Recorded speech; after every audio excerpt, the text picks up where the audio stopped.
This Universal Declaration of Human Rights may well become the international Magna Carta of all men everywhere.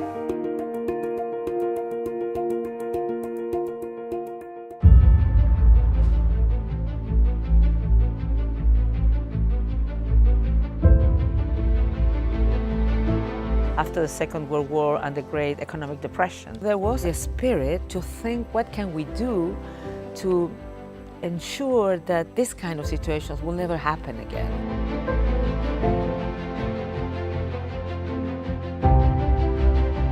Because of her travels during the war in England, during the Blitz in the Pacific, while the Pacific is being bombed, her connection to the people of the world is so complete. After FDR dies, there are many efforts to get Eleanor Roosevelt to run for the Senate, and there's even some thought that maybe she should run for vice president.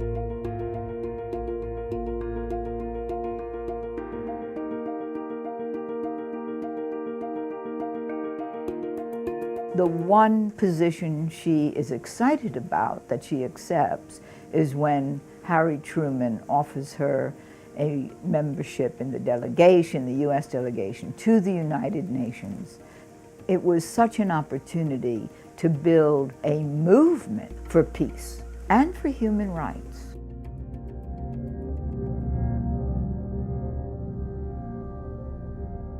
She was very aware of being almost ostracized by the men, not part of their conversations. And the irony is, when she is asked to go into the committee that writes the Universal Declaration of Human Rights, they think that's going to be a social committee of no interest, but it then becomes one of the most important committees. Eleanor Roosevelt, being a woman who was very strong with democratic ideas, and she was really key on the draft of the Declaration of Human Rights. I now open the meeting of the drafting committee of the Commission on Human Rights.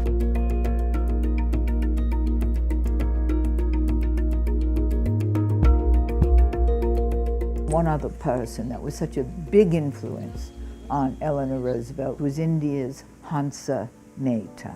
For the Universal Declaration of Human Rights, it was Hansa Mehta who said, "Excuse me, Mrs. Roosevelt, if you say all men are created free and equal, around the world it will be all men, women not included." And so the words were changed to all human beings. That small change has had a tremendous impact. Women will be included everywhere. All human beings, men and women and children, have these rights. It says that these rights of the people are not because you are from some geographical region, because you have from some culture or some religion. It's just because we are human beings, just because we exist, that we are entitled to those rights. The real change which must give to people throughout the world their human rights must come about in the hearts of people.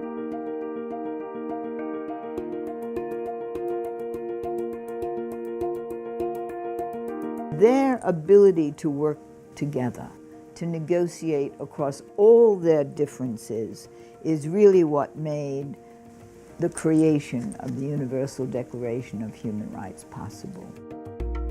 It is a declaration of basic principles of human rights and freedoms, and to serve as a common standard of achievement for all peoples of all nations.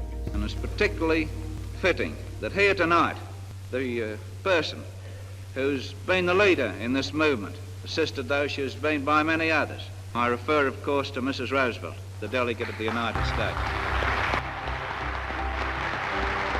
It's one of the most significant moments in world history. The Universal Declaration of Human Rights is the beacon for the future. We will ensure that this Universal Declaration will be the light that shines and will guide how we relate to each other.